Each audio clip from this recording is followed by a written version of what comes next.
Greetings, President Nelson, President Davis, and President Rios. President Davis and President Nelson, you guys are being put on distribution on this so that I can be able to honestly say and have somebody back me up that I have tried to handle this relatively kindly and privately to avoid any further entanglements. You know, as I continue with my polygraph career down here in Texas, I keep getting amazed as to how deep the rabbit hole goes. And I don't know why I should be amazed at that, but I often am. In April of this year, I went to the Texas Association of Polygraph Examiners CEU course. Now, for those of you who don't know, I resigned from the Texas Association of Polygraph Examiners in 2010 because I was forced to. I was bullied to. Some complaints were made about me, some ethics complaints that were made about me that contained largely false information.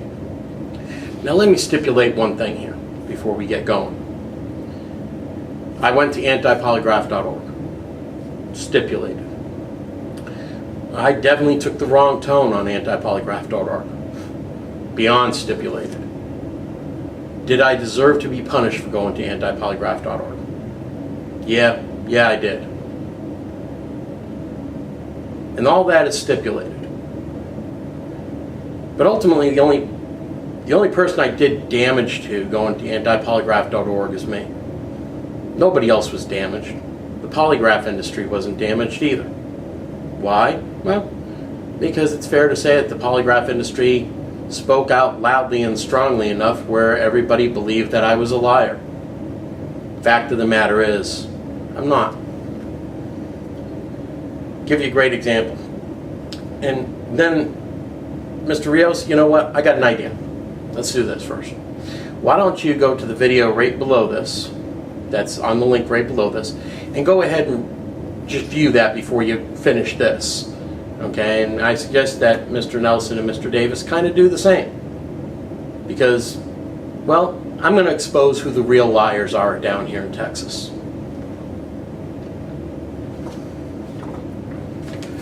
Alright, now that you've went ahead and watched that video, or I hope that you have, let's continue with this.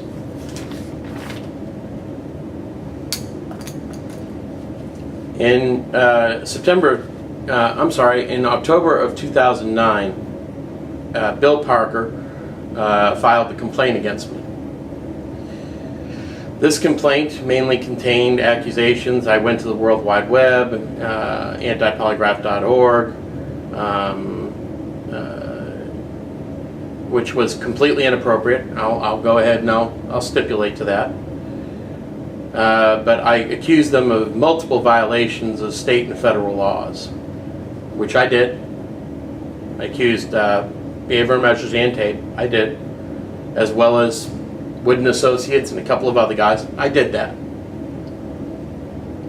In addition to outrageous allegations that the association violated multiple federal, state and federal laws in the lawsuit, McCarthy made other public attacks on the association. McCarthy posted a comment on antipolygraph.org April 2008, April 23rd, 2008, implying that tape and the lawyers were defending tape against the lawsuit were corrupt. I still imply, well, no, I outright accuse tape leadership of being corrupt. As far as lawyers being corrupt, well, they're lawyers. Come on, guys, But anyway, September 10th, 2008, McCarthy again posted on antipolygraph.org. He alleged that tape condones the acts of terroristic threats, intimidation, sexually inappropriate emails, and racism. All right.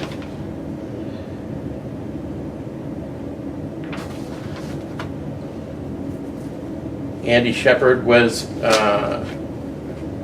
put in charge of an ethics committee investigation by President Stuart Irving. along with Bridget Woodall and Gary Hale de los Santos, of which Mr. Shepard, who should have conflicted himself out to begin with. The idea that he was even the Ethics Committee chairman unto itself was unethical. Me and Andy have had past dealings inside of the past. He had an axe to grind against me from Jump Street.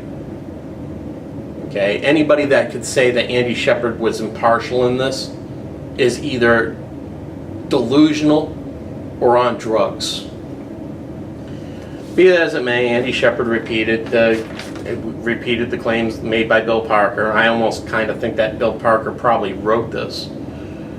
But one thing that attracts my attention the most here on this is McCarthy made the following statement on antipolygraph.org. Tape condones the acts of terroristic threats, intimidation of a plaintiff through sexually inappropriate emails regarding the plaintiff's wife, who just happens to be an officer of the court, and racism. They do this through their silence and lack of condemnation of such activities by their membership. Unquote. This statement, Mr. Shepard continues, is without merit. No complaints have ever been received by Tape regarding such behavior, and in the event the plaintiff's wife received such emails, Tape did not participate in nor condone in the act. Tape would, in fact, condemn such behavior. Let's stop the whole thing there. Okay? Well, no, actually, let's continue. Mr. McCarthy and or his authorship of the aforementioned statements on antipolygraph.org, he filed a frivolous lawsuit which he lost against Tape and several members individually. All right. Now, first of all, Tape did not win that lawsuit. Not based on the facts. Nobody won that lawsuit based on the facts, and nobody lost that lawsuit based on the facts. The reason why I lost that lawsuit, which Andy Shepard regrets to mention here, because quite frankly, as an investigator, he's a hack. My wife/lawyer did not get an answer in on time for a summary judgment motion. As a result, when you don't get an answer in on time for the summary judgment motion, well, it leaves you open for summary judgment. They didn't win that lawsuit based on the facts. That's a half-truth that Andy Shepard and the rest of them love to tell. Fact of the matter is, if it's a half-truth, Andy, then it's a half-lie. But anyway, let's continue with this, shall we?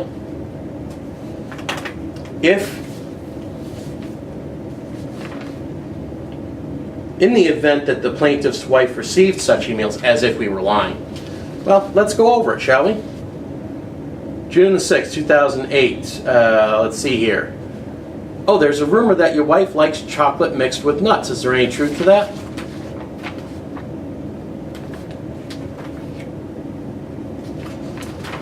June the 9th. It was true about the chocolate, huh?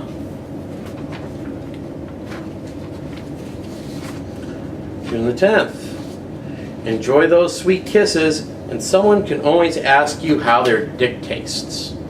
Isn't that wonderful? That's classy. Here's the one that the judge even had a problem with. Hey, chocolate lover, you've been taking your meds again as requested. Again, you need to be aware of your surroundings. You've jumped into a friendly LZ but started firing. Now it is on. Oh, and how do those chocolate nuts taste? You know, I have shown these to multiple African American friends of mine. And each and every one of them are indignant as to what they see here. And they're even more indignant when they find out that this came from not only a polygraph examiner, ladies and gentlemen. It came from the biggest polygraph company in the Dallas-Fort Worth area and a board member of the Texas Association of Polygraph Examiners. See, when the judge made the subpoena to find out the IP addresses and to trace the IP addresses to a person, it was found that the IP addresses traced back to Charles Spiegel, 1720 Regal Road, Suite 120, Dallas, Texas, 75235. And if we go ahead and we go to our computer screens and we tap out on Google that address, it comes directly back to behavioral measures. So, turned up being one of Eric Holden and Bill Parker's right-hand guys.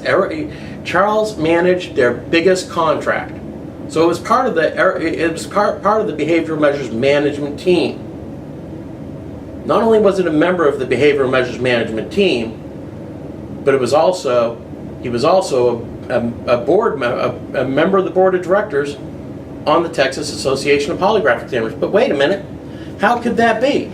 Because Eric Holden wrote this complaint, well, Bill Parker wrote this complaint on October the 12th of 2009. This was found out on December the 11th of 2008 is when this information was revealed. Well, how could that, then how could, I wonder then, how could Mr. Parker make these accusations against me, knowing these accusations to be untrue? I moreover wonder what kind of complete investigation Andy Shepard did to not find out that those allegations turned up being correct. I wonder, how is that, Andy? You know what? I'm going to tell everybody how it is. Because Mr. Shepard was derelict in his duty to not only inform me of an investigation. Mr. Irvin, the president, was not only derelict in his duty to inform me that there was a complaint. It was actively hidden from me. Mr. Shepard was also derelict in his duty of asking the accused even one single question. Mr. Shepard never, ever, ever contacted me, and never through the email, phone, whatever, never contacted me, never even asked me a question. Real complete investigation, Mr. Shepard. The Department of Public Safety must be so proud of you. Because if you had called and asked, I would have been happy to give you all of this. And then that one little blurb there, well, a couple of blurbs, because you actually go on for a couple of paragraphs about that. They wouldn't have been there. And that was the most powerful accusations you had on me, Andy. And it would have been gone just with that. So, not only up to that point was the Texas Association of Polygraph Examiners condoning the behavior through their silence. The Texas Association of Polygraph Examiners continued to cover it up. Now, they're of course going to say, we didn't get it. We didn't get all that information. Well, that too would be a lie. So let's not even bother doing that. Because in December the 12th of 2008, and here's the fax confirmation sheet to prove it, it was sent to the Texas Association of Polygraph Examiners attorney of record, Ned Webster. Ned Webster at the time was also the attorney of record for behavioral measures. Ned Webster was also the attorney of record for Wood & Associates. You remember Ned Webster, Clayton Wood, don't you? You know, Clayton Wood being the current vice president of the Texas Association of Polygraph Examiners. Wait a minute. Isn't Ned Webster actually a childhood friend of your father's, Clayton? So there's no reason why you wouldn't have known this. There's no reason. Because your father sure as shit knew it. Because Ned told him. As a matter of fact, Ned pretty much told us that he was having kittens when he found out that this Lie Guy 2 guy was a defendant, worked for one of your companies, Eric Holden, Bill Parker, and was a board member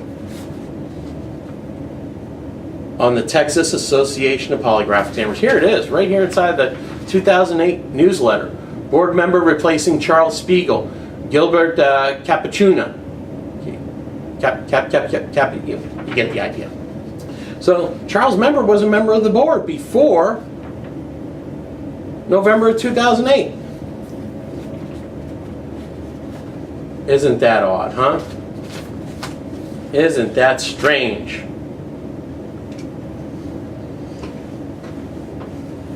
So, we've established, I think, that Charles Spiegel is indeed Lie Guy 2.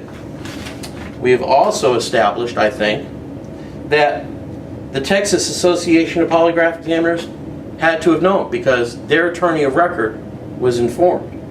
We've also established that Eric Holden knew and Bill Paca knew because they were as well informed in December of 2008.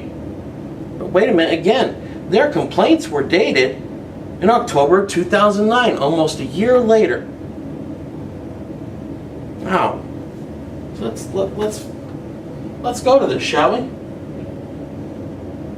Here we are, 6 of 2008 to 7 of 2008. That's when Mr.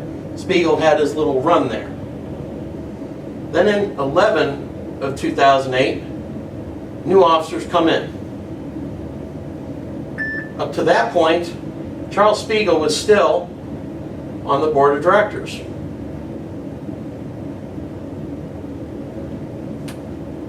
That's interesting. Very interesting indeed. All right. So, on 12/11 of 2008,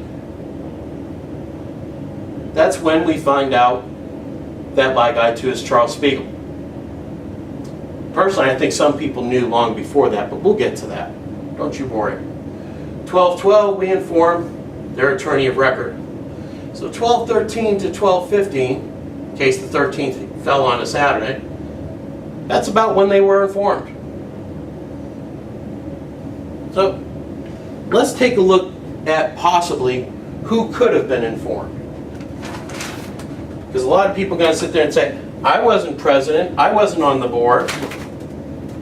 Let's go ahead and take care of these little denials before they even happen, shall we? Here we go. We'll go ahead and zoom in here.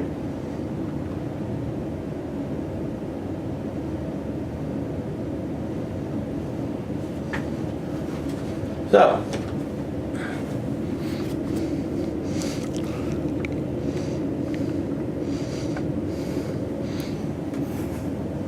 let's take a look at this.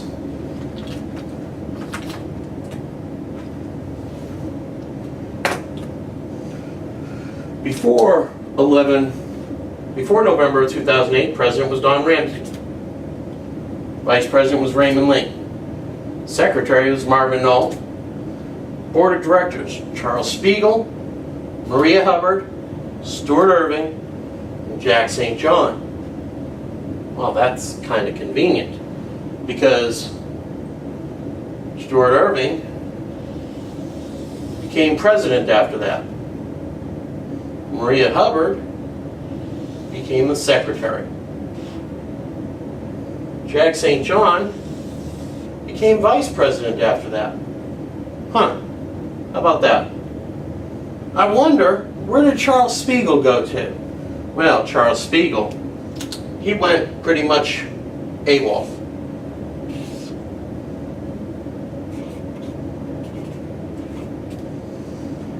He left the country. I guess him and Eric had a little bit of a falling out. I don't know the exact details of it, nor do I care, but I gotta kind of wonder if this might have played a role. Maybe Charles knew just a little bit too much. Possibly. Maybe. It's an interesting concept, anyway. I mean, after all, why pretty much just make your main guy disappear? Doesn't make sense. Marvin Knoll comes down here to the board of directors. Clayton Wood becomes a member of the board of directors. So does John Rios and Gilbert Cappuccini. Raymond Lee, I guess, just decides that he's had enough, and Don Ramsey goes to the chairman of the board. All right. Now, I don't know what the chairman of the board does, so as far as I'm concerned, Don's out of this because there's nothing that gives me any indication he's in on it. Nonetheless, after 11 of 2008, we got Stuart Irving, we got Jack St. John, we got Maria Hubbard, all in the main 3 positions. Then we got John Rios, this will be important later, Clayton Wood, who was a defendant in the lawsuit, and Marvin Knoll, who was as well a defendant in the lawsuit, as he was the secretary and was the person that was served with the papers. And because he worked for the Fort Worth Police Department, he was right down the street. So he arrived at a lot of the hearings. So that's kind of convenient, isn't it? Anyway.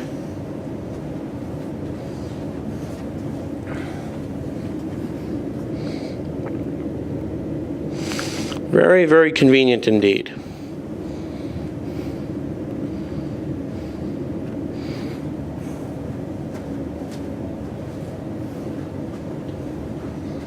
So, what does all that mean? Let's get to that.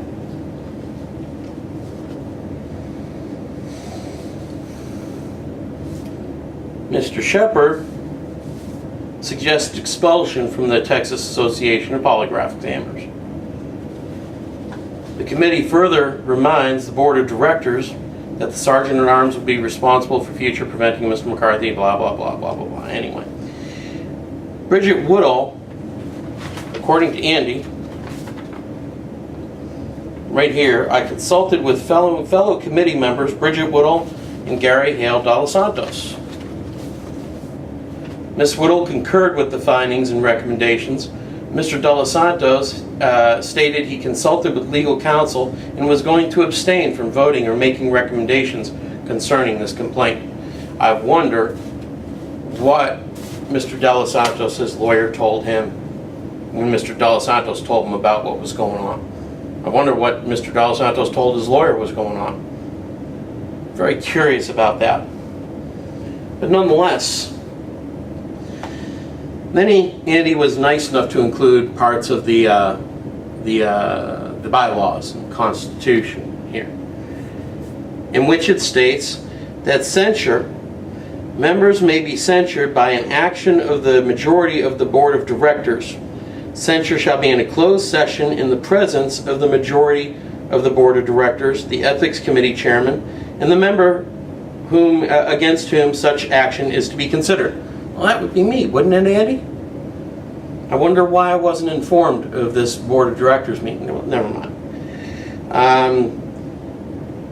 The ethics committee chairman shall request his attendance of that member in writing. So it was your duty, Andy, it was your obligation to request my presence in writing. And you didn't do it, Andy. I wonder, Miss Woodall,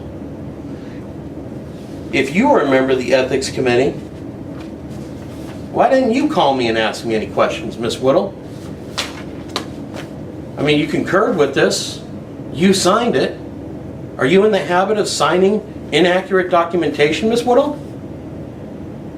Because a big chunk of this I can disprove with evidence gathered during the court case under subpoena. So it's indisputable evidence. I could have beat a big chunk of this complaint, Miss Woodall. Why didn't you call me and ask me any questions? You were on the board. You were on the ethics committee chair. You were on the ethics committee. Mr. Dos Santos, I would ask you why you didn't, but you know what? If your lawyer told you to stay clear of it, I'm not going to ask you, because quite frankly, you probably knew that this was a hot potato and you weren't going to touch it. But Miss Woodall and Andy, my question for you two is why wasn't I asked a single question? Why wasn't I informed, Andy? Why didn't you send me notice in writing of the board members' vote? Now, I'm sure that there's a very good explanation for that, isn't there, Andy, Mr. DPS, great DPS investigator? Sounds to me like the DPS should be embarrassed that you were with them at one point in time. Okay, so a quorum of the board of directors must be at least 4 members of the board in attendance. Well, How many board members are there, I wonder? Well, let's take a look at that, shall we? Before 11 of 2008, there's 1, 2, 3, 4. Afterwards, after 11 of 2008, there's 1, 2, 3, 4 board members. So all 4 board members, according to the bylaws, should have been at that meeting. I wonder when that meeting happened. Well, according to Mr. Irvin, on March the 15th of 2010, Mr. McCarthy, in regard to your complaint by Mr. Parker, the Board of Directors has determined that the issue has merit and requires membership decision. The decision will be by vote, and the bylaws make no provision for debate. So essentially he's saying, I don't have any ability to defend myself. The business meeting will be in the next Thursday in Kerrville, which meant I had about 1 week's worth of notice. And the only way that the vote will not be taken is if your membership were resigned. That was in March the 15th. When I first found out about this whole mess, I first contacted Don Ramsey on January the 6th of 2010.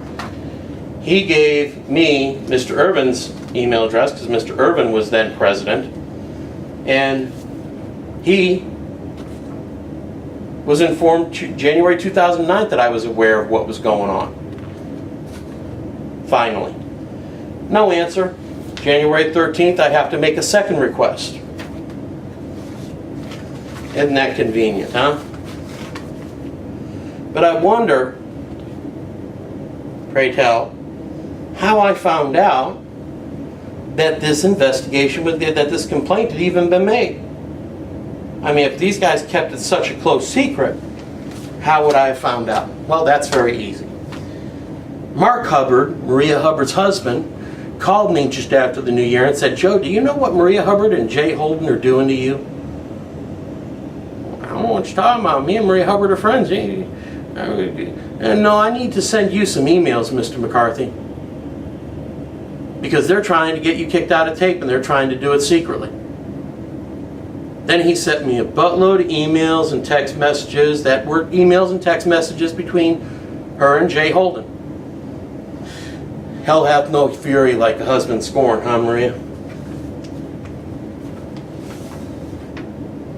Let's see here. Here's an interesting little tidbit. Shut up, there's more. I guess I'll do a little research tomorrow online. Irish dumbass needs to go. I'll be contacting Gary Hale in the AM as well as Bridget. I'll let you know what the grievance committee says as soon as I know something. Good night, sweetheart, and I hope you have some great sex dreams tonight. LOL. Oh, they're so cute. But that matches up, because who was on the ethics committee? Andy Shepard, Gary Del Santos, and Bridget Woodall. Golly, gosh darn Lee, I guess it all matches. But nonetheless, it had to have gone to the board, right? Let's see here. Who was on the board of directors?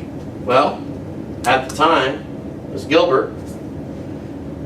And we've already established there had to have been at least 4 board members there in order for a vote to even take place. So Gilbert had to have voted.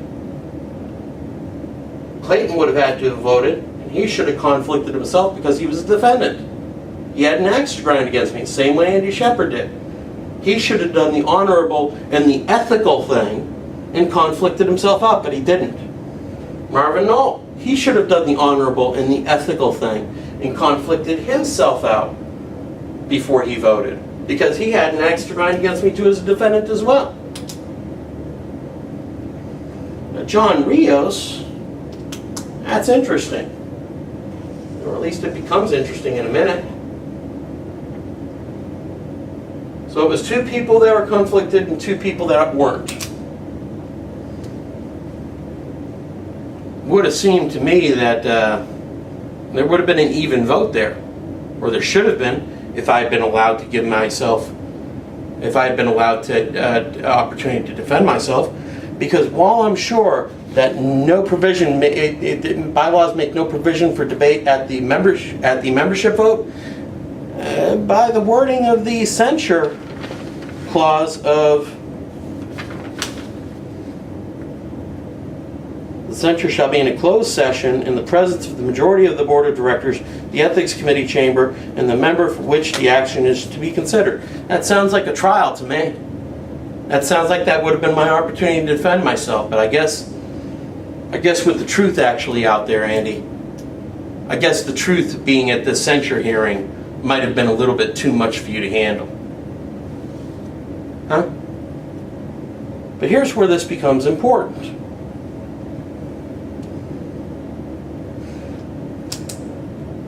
John Rios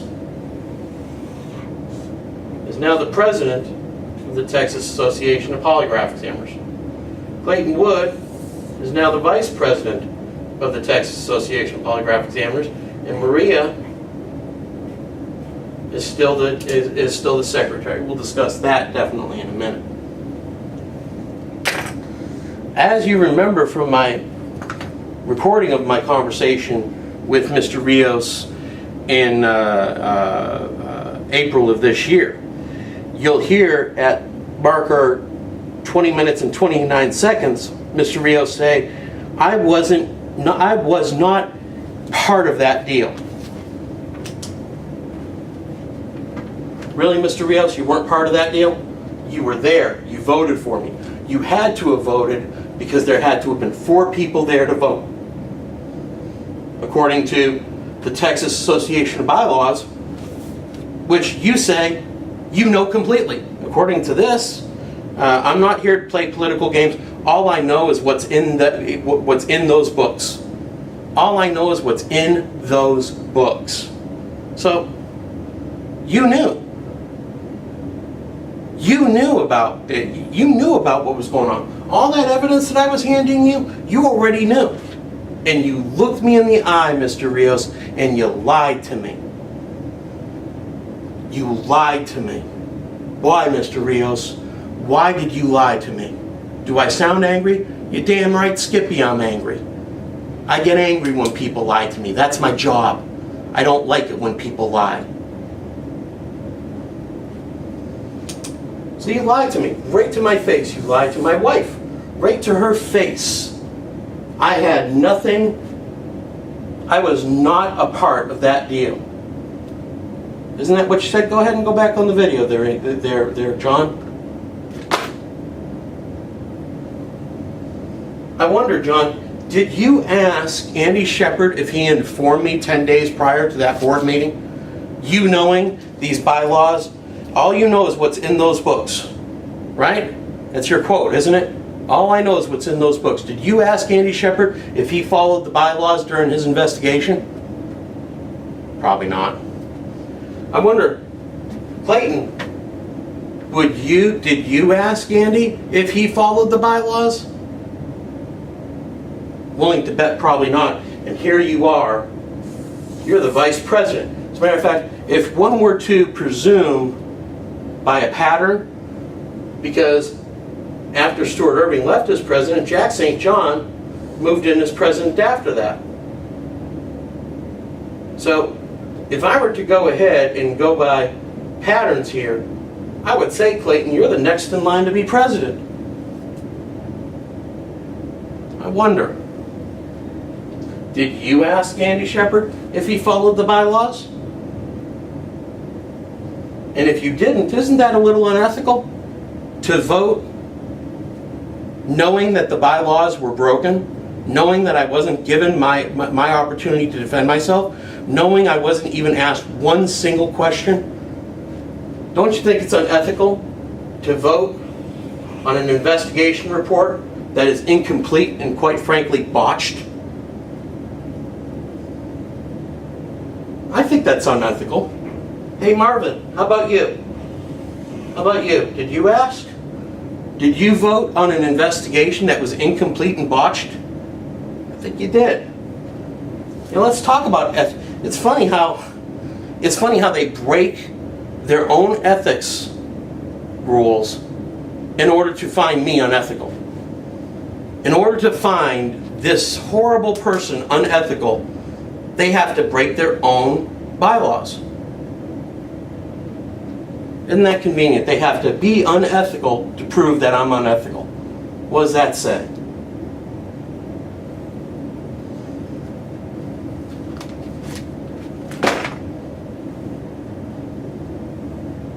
So here John Rios is.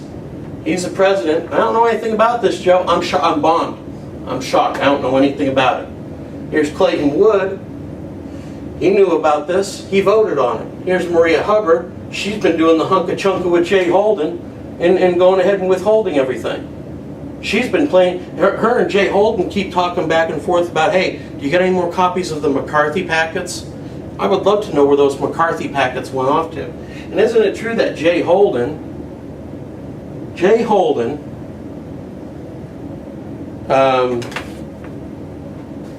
works for Bill Parker? Jay Holden works for Bill Parker. So isn't that a conflict of interest for you to be even carousing with him while this complaint is on the floor about me?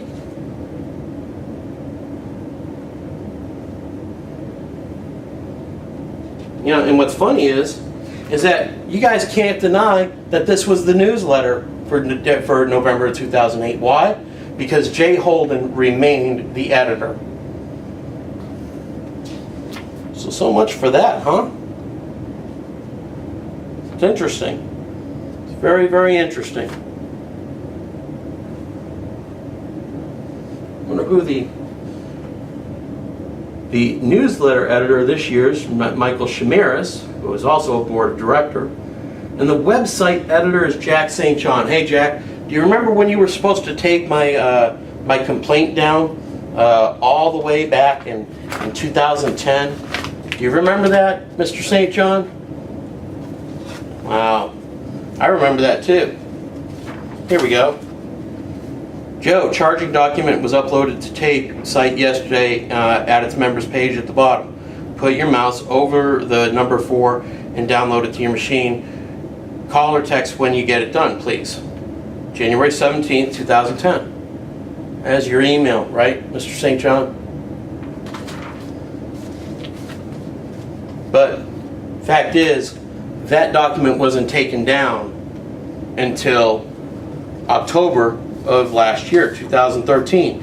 Even though I sent Stuart Irving a cease and desist on March 24th of 2010. So pretty much there have been libelous information that has been out on the World Wide Web for everybody in the world to see that contained intentionally false and misleading information.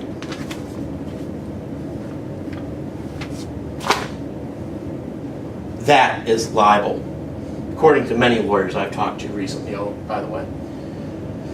So here we go. Let's talk about my complaint, my accusation that the Texas Association of Polygraph Examiners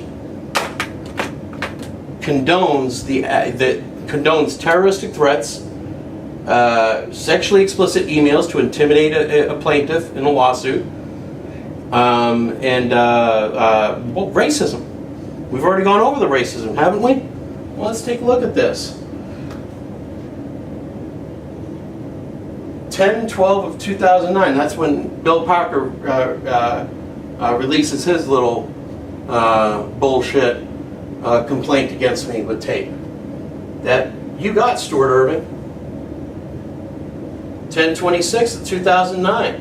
A 14-day investigation that didn't even include one question to the accused. Bang up job, Andy Shepard. Bang up job, Miss Woodall. Bang up job.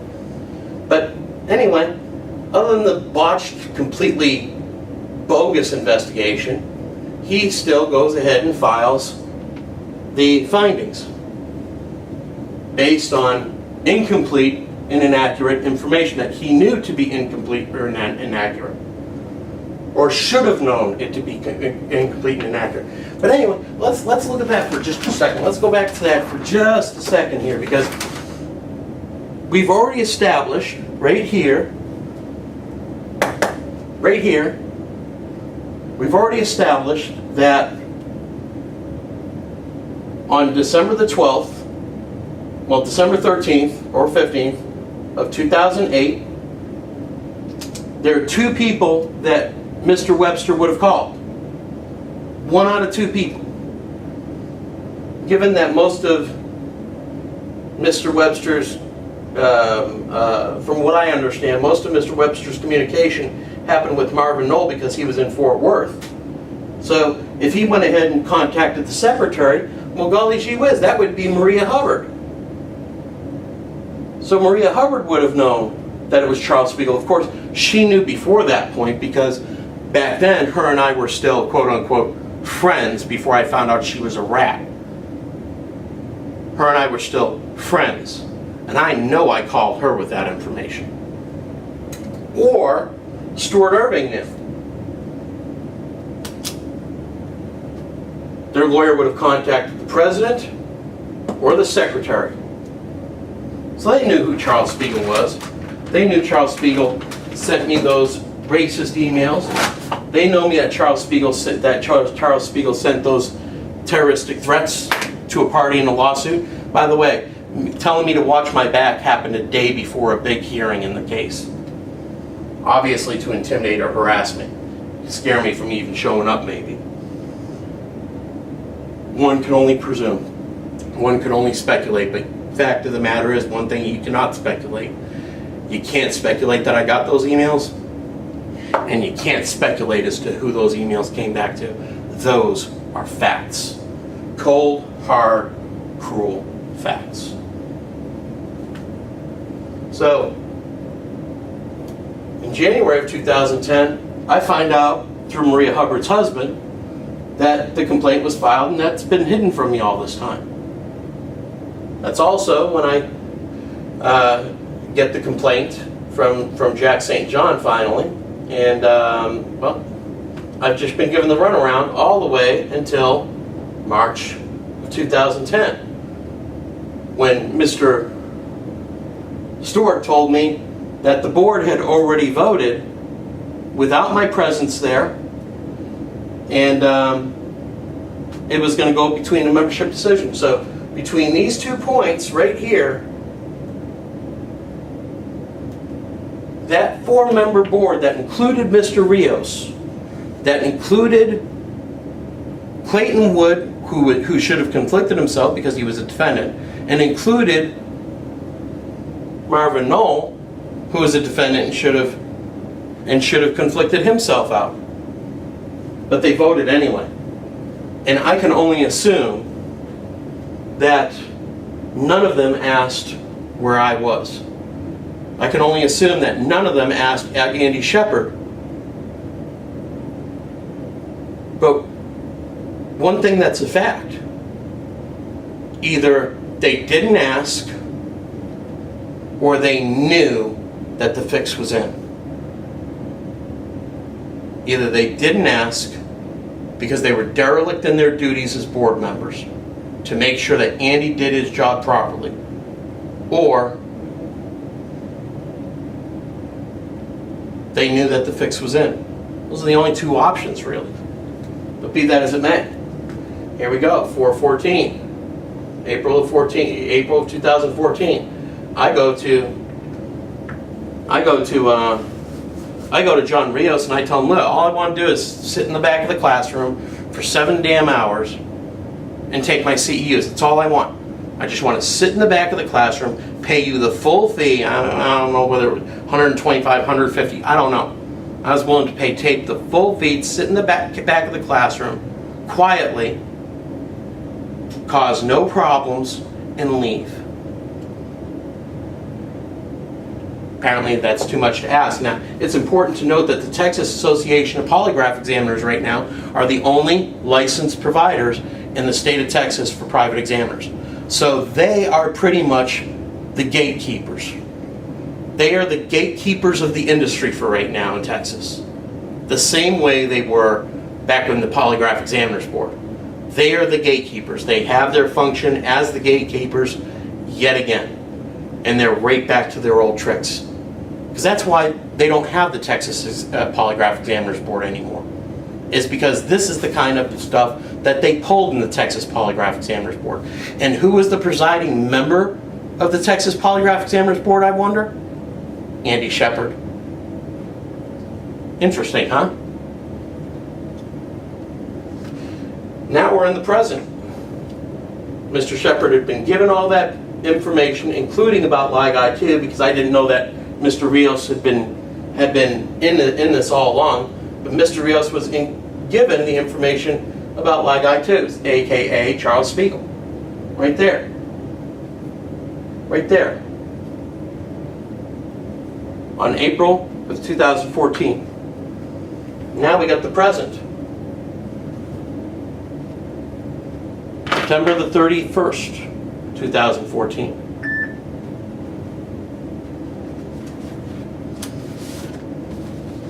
Let's go back to this, Andy. In the event the plaintiff's wife received such emails, way to victimize me twice on that one, Andy. Tape did not participate in or condone the act. Tape would, in fact, condemn such behavior. I'm sorry, Andy. Who was on the board of directors in 2008, from 2006 to 2008? Who was that? Just out of curiosity. Does that say Charles Spiegel on there? Golly gee whiz, I think it does, doesn't it, Andy? Tape did participate. And Tape knew right here. Tape knew right here. Now here's what's really interesting.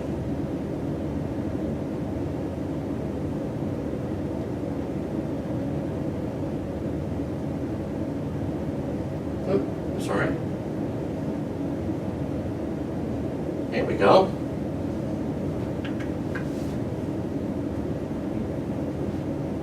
From 12:15 to 10:12, from 12:15:08 to 10:12:2009. No condemnation. No, I'm sorry. No, nothing. Eric Golden files his complaint. Well, Bill Patrick files his complaint based on what he knows to be lies. So Bill Parker intentionally put false information, false and misleading information about me, a fellow polygraph examiner, and a member of the Texas Association of Polygraph Examiners at the time. He libeled me on this documentation that turned up public information for over 3 years. That is an ethics violation. I would love to know if Mr. Parker is going to be brought up on ethics charges for that. Andy Shepard does his massive 14-day investigation and essentially finds the exact same thing. And I quote, in the event the plaintiff's wife received such emails, Tape did not participate in or condone the act. Tape would, in fact, condemn such behavior. Started with, this statement is without merit when I said, Tape condones the acts of terroristic threats, intimidation of a plaintiff through sexually inappropriate emails regarding the plaintiff's wife, and racism. Silence, all the way up to this point. Silence that I accuse them of. They do this through their silence and lack of condemnation of such activities. And he says right here, if Tape would have known, Tape would in fact condemn such behavior. So from here to here, no condemnation, no admitting that one of his board members did it. He filed an ethics committee report as the chairman of the ethics committee. Filed an ethics committee report containing what he knew or should have known to be false or misleading information, which was later put on the internet for 3 years after me being promised that they would take it down, and then me having to send a cease and desist notice for them to take it down. That is libel. They have intentionally libeled the good name of a fellow polygraph examiner. I wonder though, if they're going to be held to that. Probably not. After all, he's the ethics committee chairman, so it took an unethical act to prove me unethical. Way to go, Andy. You're awesome. 1 of 2010, I find out, again, of this investigation, all the way up to the present. So 2008 to the present. So 2008, 2009, 2010, 2011, 2012, 2013, 2014. 2014. 6 years. 5 years almost to the date. 5 years almost to the date that Bill Parker makes his complaint.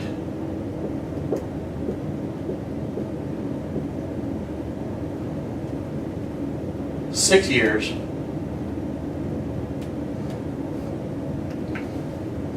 from when they found out. Again, I'm going to accuse the Texas Association of Polygraph Examiners. How did Andy put it? Let me go ahead and do this again. Here we go. Tape condones the acts of terroristic threats, intimidation of a plaintiff through sexually inappropriate emails regarding the plaintiff's wife, who just happens to be an officer of the court, and racism. Again, I will repeat the accusation. They do this through their silence and lack of condemnation of such activities by their membership, and I'm going to add something here, by a member of their own board at the time that this was done. Not only do they condone this behavior through their silence, but now Mr. Rios,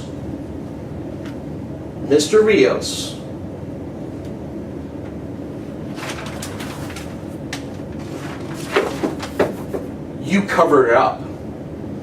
You're engaging in a cover-up of it. Clayton Wood, you're engaging in a cover-up of it. Maria Hubbard, you're engaging in a cover-up of it. Andy Shepard, you're engaging in a cover-up of it. Miss Woodall, do you really want to engage in a cover-up of this activity, or do you condemn it? That's my question to you. Do you condemn it, or do you want to encourage the cover-up?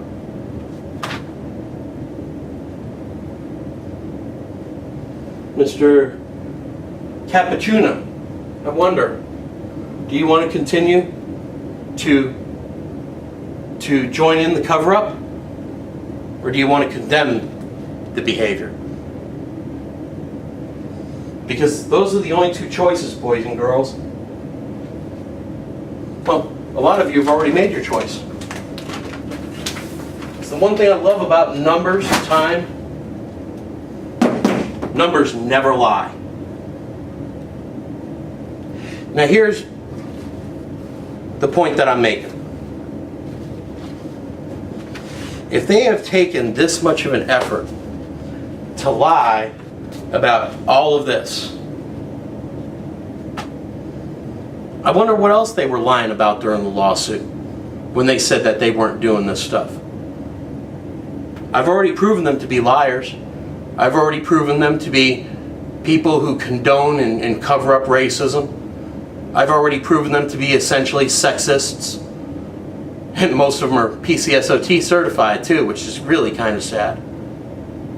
And Miss Woodall, the sexually inappropriate emails about my wife, I wonder how your husband would have felt if he got those emails. You should be ashamed of yourself, Miss Woodall, because you defended that. Not only did you defend it, you covered it up. You should be ashamed of yourself. Gilbert Cappuccina, you should be ashamed of yourself. Because you're in that little minority box. So pretty much, it's okay. It's okay to ask somebody if he's a quote unquote, for lack of a better term. Well, no, I'm going to use the word chocolate lover, but you know what he's really saying, Mr. Gilbert. You're asking him if I'm a nigger lover. That's what he was asking, or that's what he was calling me. And you know what? I don't know if my wife had ever dated a black guy while she was in law school, because that's where all that came from. My wife went to a predominantly African American law school. That's where it came from.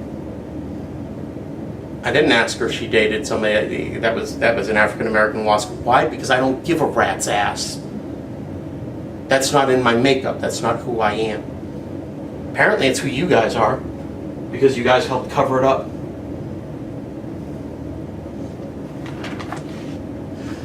Mr. Rios, I have tried to reach you for the past week, my friend.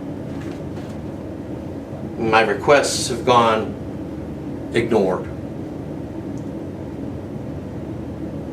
I really suggest that you give me a call, Mr. Rios, because I really want to settle this out quietly. I really do. I don't want this becoming a mess. I don't think you want this becoming a mess. I think that it's time for everybody to quit poking sticks at one another, in the words of Gary Davis.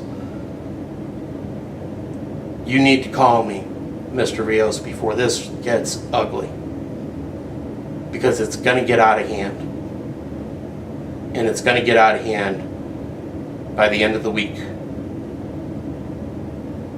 There have been other videos that have been made that have laid out all this evidence. All of this stuff, plus more documentation, has also been PDF'd. It's all going on a public website at the end of the week. I will not be going to antipolygraph.org because, quite frankly, I'm not stupid enough to put my hand in that pot of boiling water again. But there is one thing that we should think about, and me and Mr. Nelson had a long conversation about this. If I've got to go to war, I'm going to go to war. Nobody's going to like the results, and I'm not going to like the results. No one's getting out of this clean. No one. So, once I put it out there, anybody can find it. As of right now, the only people who can see this are you and whoever else I've attached this email to. Because the only people who can see this are the people that have the link. So if this shows up somewhere else, it ain't because of me. It's because one of you sent it out to try to set me up. Which I wouldn't put past you. But again, Mr. Davis, Mr. Nelson, if they've lied about all this, if this is the game that they've played all along, if this is the game that they played all along, I wonder what else they've lied about. Because as we all know, people who lie like this, they don't just do it once. They do it over and over and over again. These people are comfortable with lying. These people are so comfortable with lying, they'll do it right to my face, knowing what the truth is. These people are so comfortable with lying that they did it on anti-polygraph. They did it on Polygraph Place as they criticized me. Which might be something to think about, everybody. Mr. Rios, I'll be expecting your call. Anybody else that wants to call me that's on this distribution, 214-499-7622. I'd love to talk to you, and I'll talk to you reasonably. There'll be no yelling and screaming. There'll be no carrying on. All I want to do, the only thing I want to do, is straighten this whole thing out and end it so that we can all put our swords away and go home. My phone's on, Mr. Rios. I really suggest you use it.